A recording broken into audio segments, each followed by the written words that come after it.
começando em mais um Poco Show. Oi, gente, tudo bem com vocês? Como é que vocês passaram a semana? Espero que bem. E eu vou contar pra vocês umas coisas que eu andei fazendo no final de semana e umas coisas que eu descobri hoje, tá? Como a gente sempre faz aqui no show. A primeira coisa que eu vou falar pra vocês hoje é um filme que eu gostei muito mesmo, que eu assisti no sábado, chama O Ônibus Perdido, The Lost Bus, com o Matthew McConaughey. E ele conta uma história de um incêndio que teve na Califórnia em 2018. E esse personagem do Matthew McConaughey, que ele chama Kevin McKay na vida real, ele resgatou 22 crianças que estavam ilhadas numa escola e tirou do fogo que devastou muito, assim, perderam bilhões, milhões de dólares, 85 vidas. Foi um incêndio muito intenso. Eles demoraram muito tempo para conter esse incêndio. Foi uma coisa muito trágica aqui nos Estados Unidos. E esse vídeo abordou essa história muito bem. Por que eu gostei muito desse filme? Esse filme, ele aborda muitos e muitos temas, mas não de uma maneira piegas, não de uma maneira dramática, né? O personagem do Matthew McConaughey, ele tá passando por um divórcio, por uma separação, mas isso não é muito explorado no filme.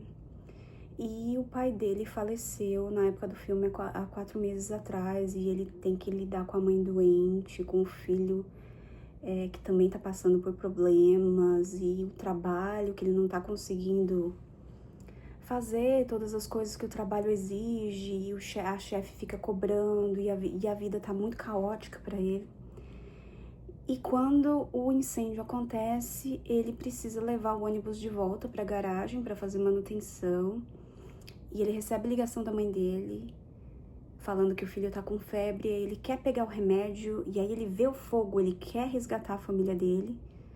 Só que ele recebe no rádio a quem pode pegar as crianças. E ele fala não, mas quando ele atende o rádio, ele fala eu vou. E eu acho lindo todas essas coisas, como ele colocou, como o filme abordou os desafios da classe trabalhadora de uma maneira muito real, porque nós da classe trabalhadora, a gente sofre muito na nossa vida por uma série de fatores, né? Dívida, doença, perdas na família, mas há momentos em que a gente tem que fazer a coisa certa, que vem o fogo na nossa vida, né? O fogo no sentido de metáfora. Vem o fogo na nossa vida e nós vamos ter que dar um jeito, vamos ter que fugir desse fogo, ou resistir, ou enfim. E esse filme foi muito intenso. O Matthew McConaughey atuou demais, assim, a expressão que ele demonstra no rosto, como ele vê as coisas e como ele age, foi muito real. Quando ele encontra a professora, que também é um outro arco do filme, a professora na escola que está com as crianças, que também quer salvar o filho dela, né, que ela também tem um filho fora da escola, ela também quer resolver a vida dela, porque o fogo está vindo. E ele fala pra ela, não vou conseguir fazer isso sozinho, e ela também fala, não, eu vou ter que ir com ele, e não posso deixar ele com as crianças, eu vou ter que fazer. Então, assim, é o dever, e mesmo numa grande crise, não pode ser, farinha pouca, meu pirão primeiro, entende? E o filme é muito bem feito, ele é muito intenso, ele é muito imersivo. E, sabe, uma coisa que eu achei muito legal depois que eu tava pesquisando sobre o filme pra fazer esse vídeo, é que o ator que interpreta o filho dele no filme e a atriz que interpreta a mãe dele no filme são na verdade, o filho e a mãe dele mesmo. Então eu achei isso muito legal, o filme é muito intenso, eu recomendo assistir. Eu tô falando assim, bem brevemente sobre os arcos que o filme aborda, mas assim, eu falei pro meu marido Samuel, eu poderia sentar e escrever 200 páginas sobre esse filme assim tranquilamente, porque ele aborda muitos conceitos, né? Eu tô falando alguns, mas você fala, eu não vi dessa forma. Ótimo, é ótimo que você não tenha visto da forma que eu vi, porque a arte é subjetiva. A arte é subjetiva é o nosso ponto de vista.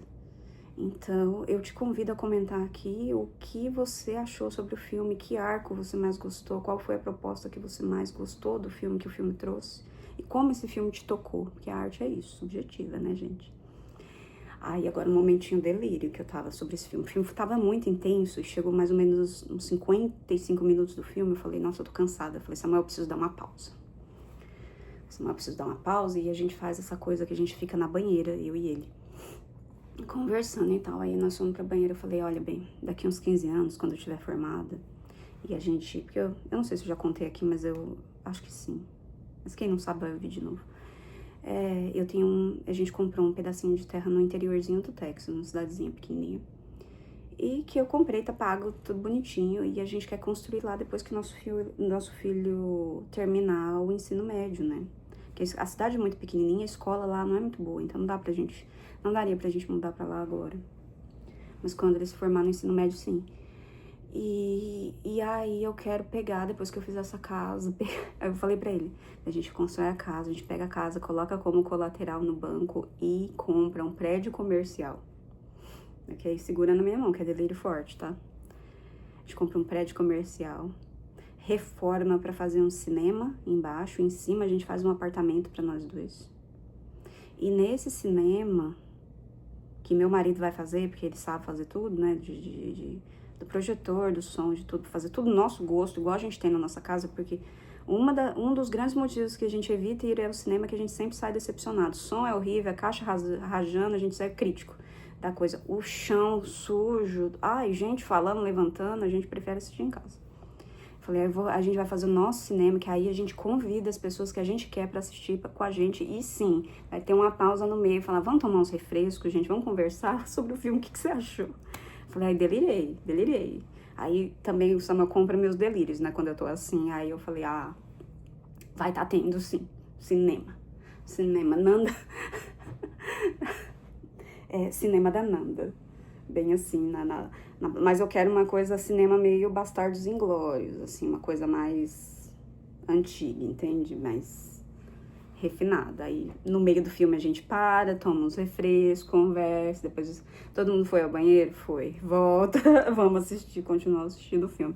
E a pessoa quando tá mais velha, ela não aguenta assistir uma coisa de ponta a ponta, não, 2 horas sem parar, não.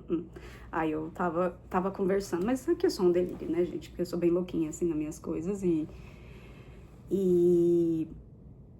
foi uma coisa do filme, mas assistam o filme, me contem aqui o que vocês acharam, qual foi o arco que mais tocou vocês, porque eu quero muito saber, tá bom? Conhecimento em toda parte. Agora no nosso arco, né, de conhecimento em toda parte, como eu sempre digo, eu já contei pra vocês que eu tô numa busca de perder peso, melhorar minha alimentação, porque, né, já tô com 42 anos, preciso me cuidar, porque estou estudando, quero viver a vida, mas quero viver a vida de uma maneira que eu possa viver bem. E estava finalmente conseguindo comer a bendita da aveia. A aveia que tem tantos benefícios, como todo mundo já sabe, que ajuda a reduzir o colesterol ruim, que ajuda no controle glicêmico. E aí eu coloco outras coisas, semente de chia, semente de linhaça, pra, né, ficar um negócio bom mesmo. E nessa aveia dormida, né, que a gente chama, o pessoal chama de overnight oats, né, que é a aveia que fica overnight. Ela não é cozida e eu tava fazendo assim, colocava tantinho lá de aveia, colocava o leite de coco, né, porque já falei também aqui que eu tenho alergia, começou a me dar alergia de leite de vaca. E o iogurtezinho vegano, ponho lá a chia, linhaça, o adoçante, misturo tudo, tampo, boto lá na geladeira. No outro dia, parto uma bananinha, linda, tava assim acostumada com esse processo e uau, muito orgulhosa de mim por estar comendo aveia todo dia. Meu marido, ele é um cão farejador, sabe? Eu vou colocar aqui a foto do cachorro, que eu esqueci o nome do cachorro agora. É aquele cachorro que ele acha qualquer pessoa, ele sente o cheiro de tudo. Mas ele sente o cheiro das coisas num nível, assim, específico. Teve um dia, eu sempre conto essa história pra todo mundo, teve um dia que a gente tava dormindo com a luz apagada, ele falou, você deixou uma conta da telefônica aqui? Eu falei, eu não sei, Samuel. Porque eu tô sentindo um cheiro. Aí ele acendeu a luz e tava realmente a conta lá. Ele sente o cheiro da tinta, é tudo muito específico. Aí ele começou a reclamar que eu tava com mau hálito. Aí eu fiquei assim. Falei, mas como? Eu escovo os dentes, tudo, passo fio dental, passo não sei o quê.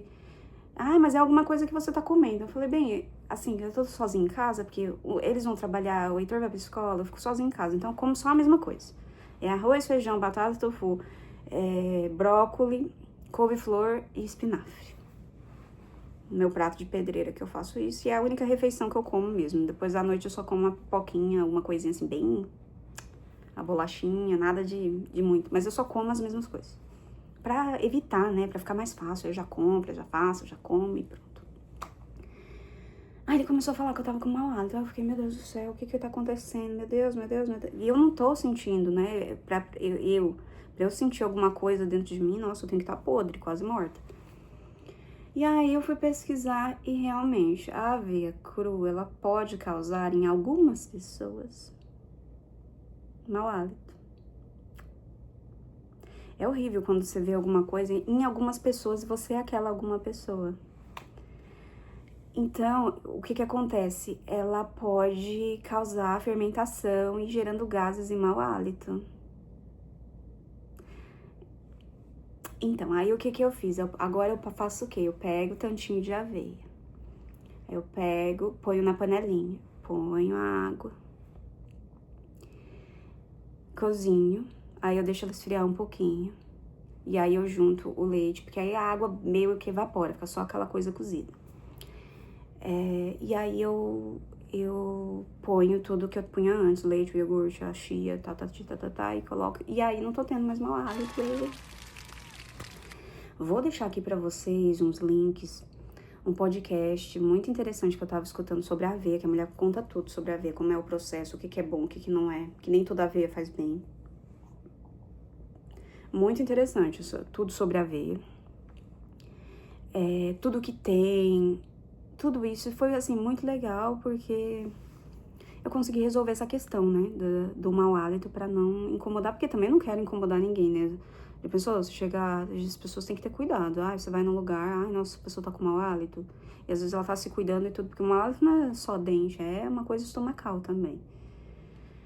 Então, foi esse, assim, o conhecimento da semana que eu tive que fazer. Mas fora isso, agora que eu tô cozinhando, né, é um trabalho a mais, óbvio, né? Porque eu tava também gostando do overnight, que era só juntar tudo e tchau. Mas eu consigo ter o mesmo benefício. E o que que isso toma mesmo na minha vida? Uns 5 minutos a mais? Então, assim, a gente não pode ser muito preguiçoso com a nossa saúde, né? Tô falando assim pra vocês, mas é pra mim mesmo, né? Não pode ser preguiçoso com a saúde. De jeito nenhum. Então é isso, pro conhecimento em toda parte. O que que você aprendeu essa semana? Me conta o que que vocês estudaram, o que que vocês aprenderam direto ou indiretamente na vida de vocês, porque todo tempo há uma oportunidade de adquirir conhecimento. E diferente daqueles acumuladores que a gente assiste na TV, nunca alguém vai falar, eu tava com conhecimento demais, teve que encostar uma carreta pra pôr pra fora. Não. Pode acumular à vontade. Então, me contem aí o que que vocês estudaram, porque eu quero estudar coisas novas também. É trocando que a gente vai aprendendo coisas variadas, né? Então é isso, comentem aqui o que que vocês estudaram e se vocês comem aveia de uma maneira diferente, porque eu já tô meio que enjoando da banana. Eu não sei o que que eu ponho agora que não vai ser muito, sabe? Tem aquelas granolas, mas eu tava olhando, elas são tão calóricas, eu não posso colocar mais 200 calorias naquele negócio. Me conta como que você come sua banana, tá bom? Pelúcias da natureza. Gente, agora pros bichinhos de pelúcia da natureza, vai ter assim um que é polêmico, mas eu achei ele tão simpático. Eu tava scrolling, né, passando assim no TikTok, e apareceu esse perfil que é desse bichinho, desse pássaro, ele chama Shoebill. O nome dele eu vou ter que ler aqui porque ele é difícil, Balaeniceps rex, é um dinossauro. Ele é um pássaro que ele vive na África Central e Oriental. E esse nome que ele tem de Shoebill é por causa do biquinho dele. Biquinho não, é porque ele chega a ter 1,50 m de altura. Ele tem um bico em forma de sapato e ele faz uma carinha assim. Aí eu tava olhando aquele perfil, aquelas peninhas dele que fica parecendo uma pele assim. E ele fica com a carinha toda assim, porque... Pra ele caçar, porque ele come sapo, cobra, até pequenos jacarés, porque ele é enorme. Pra ele caçar, ele fica parado, bem paradinho, porque quanto mais parado o bicho vem, ele dá aquela bocadona, a bocona dele é enorme. Aí ele tem o olhinho assim, que a palpebrinha fecha assim pra cá. Ai, é tão bonitinho esse pássaro. E aí eu fico olhando lá o perfil, eu acho ele tão simpático. É um vídeo que ele tá com uma cara assim. Aí a minha filha fala, ai mãe, que bicho feio. Eu falei, para de falar que ele é feio. Vê se isso não é a gente sem uma coca, sem um café logo de manhã, que a gente fica assim. Ai, ele é uma fofura. Mas você imagina? Você tá andando assim num parque, andando de bicicleta, alguma coisa, você tromba um pássaro de 1,50 m de altura. E foi bem uma coisa assim de pássaro. Meu filho foi pra praia semana passada. E aí ele falou assim, ai mãe, você não vai acreditar. Eu falei, o quê? Um pássaro roubou o meu óculos. E ele precisa do óculos de ver, porque ele não enxerga bem de longe. Eu falei, gente, não era comida. Pra que pássaro queria com óculos? E carregou e foi embora. E aí começou a vir esse pássaro, o Shubi, o Stork. E esse perfil, né, do zoológico do Japão, que fica mostrando ele como o cuidador cuida, como ele fica encarando, assim, as pessoas. Ai, ele parece que tá pensando uma coisa muito importante, sabe? Uma coisa muito, assim, importante, assim, uma coisa muito, sabe, que ele vai... A hora que ele abrir a boca, ele vai te falar alguma coisa, ele dá essa vibe. E ele também tem ele bate o biquinho, né, que ele faz aquele barulhinho, vou pôr aqui pra vocês verem. Muito fofo, mas ele tá vulnerável, né, extinção. Eu tava pesquisando aqui que ele tá entre 3.300 e 50.300 indivíduos. Então tem que preservar, né. Eu já falei aqui que às vezes eu fico meio mal de ir em aquário, zoológico, mas às vezes é o único jeito de você conservar a espécie, porque... né, os biólogos fazem aquele serviço todo de cuidar, entender e preservar certos animais, porque de outro jeito as pessoas não dariam o valor, né? Mas eu achei ele muito fofo, gente, muito fofo. Eu sei que vai ser, ai, não é bonitinho, mas todas as criaturinhas de Deus são bonitinhas. É muito fofo, ele é um dinossauro, ele sobreviveu, ele é um dinossauro, olha o nome dele, o nome científico dele, Balaeniceps rex. Já é coisa de Rex, muito grandão, eu achei ele muito fofo. Me conta o que você achou do Shubi Stork e que bichinho você gostaria de ver. Me conta um bichinho que você gosta e o que você acha, que eu vou dar uma olhadinha aqui. Então é isso para essa semana, como eu disse, estudem, busquem conhecimento, né? Igual o ET Bilu já tinha dito, né? Todo mundo no Brasil conhece mesmo, eu não preciso colocar aqui. Busquem conhecimento em toda parte, todo momento é um momento de aprender uma coisa nova, tá bom? Um beijo, até semana que vem.